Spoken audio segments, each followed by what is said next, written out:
Денеска, завчера или можеби утре ќе го дочекали македонската јавност денот Д да го види протоколот со Бугарија. Сите најави кои стигнаа од министерот Османи паднаа во вода.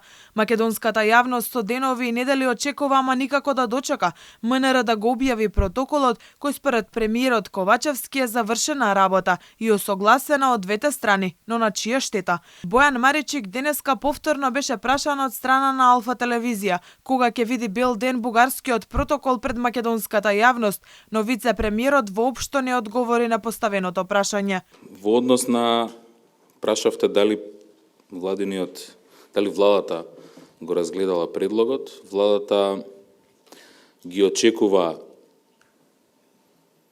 крајот на консултациите, кои што се уште траат, секојдневно на повеќе нивоа и со сите политички партии.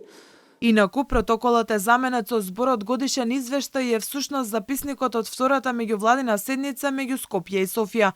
Во протоколот се наоѓаат обврските што Македонија ги презела за имплементација на договорот за добрососедство и пријателство во делот на историската комисија, говорот на омраза, учебниците, спомениците, отварањето на досиеата на УДБА и така натаму, односно познатите услови 4+1 барање. Во новата верзија протоколите не се споменуваат, но дека станува збор за истиот документ потврдува фактот дека носечки момент е членот 12 од договорот за добрососедство, што практично значи еднаш годишно на меѓувладин состанок Софија ќе проверува што сме сработиле, па ако биде задоволна од спроведувањето на договорот за добрососедство, ќе дозволи да продолжи пристапниот процес.